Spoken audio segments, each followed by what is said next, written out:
আগামী বছর ডিসেম্বর নয়, আপনারা যদি আন্তরিক হন, নির্বাচন কমিশন যদি আন্তরিক হয়, তার আগেই এদেশে একটি সুষ্ঠু নিরপেক্ষ নির্বাচন দেওয়া সম্ভব। শেখ হাসিনা এদেশে প্রধান পদত্যাগ করে ভারতে পালিয়ে গেছেন, অবৈধভাবে ভারতে আসেন, সেখান থেকে আজকে বাংলাদেশ নিয়ে নানা রকমের ষড়যন্ত্র করছে।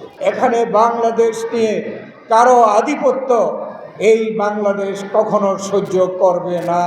আজকে আমরা যখন আমাদের এই বিজয় দিবস পালন করছি, তখন আমাদের বলতে হচ্ছে এই বাংলাদেশে আজকে স্বৈরাচার ফ্যাসিস্ট মুক্ত বাংলাদেশ। আমরা দেশের স্বাধীনতা সার্বভৌমত্ব পুনরুদ্ধার করেছি। এখানে বাংলাদেশ নিয়ে কারো আধিপত্য এই বাংলাদেশ কখনো সহ্য করবে না। আজকে আমাদের গণতন্ত্রের জন্য এদেশের জনগণ বারবার প্রাণ দিয়েছে। আজকে যারা সরকারে, তারা জনগণকে আশ্বস্ত করেছে যে তারা জনগণের দাবি, জনগণের অধিকার তারা ফেরত দিবে, এবং জনগণের যে প্রধান অধিকার, সেই অধিকার হচ্ছে ভোটের অধিকার। জনগণ প্রত্যাশা করে এই সরকার অতি দ্রুত একটি সুষ্ঠু নিরপেক্ষ নির্বাচন দিয়ে, যেই নির্বাচনে জনগণ নিজের পছন্দ মতো ভোট দিতে পারবে, তাদের প্রতিনিধিদেরকে পার্লামেন্টে পাঠাতে পারবে এবং তাদের সরকার হবে। তারা এদেশে স্বাধীনতা সার্বভৌমত্বকে আরও শক্তিশালী করবে এবং সকল ষড়যন্ত্রকে মোকাবেলা করবে।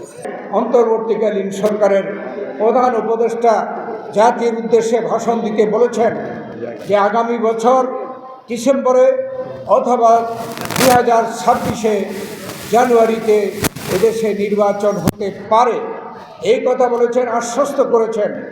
আমরা বলতে চাই, আশ্বস্ত নয়, বর্তমানে সরকার আপনাদেরকে স্পষ্টভাবে ঘোষণা দিতে হবে, শুধু আগামী বছর ডিসেম্বর নয়, আপনারা যদি আন্তরিক হন, নির্বাচন কমিশন যদি আন্তরিক হয়, তার আগেই এদেশে একটি সুষ্ঠু নিরপেক্ষ নির্বাচন দেওয়া সম্ভব।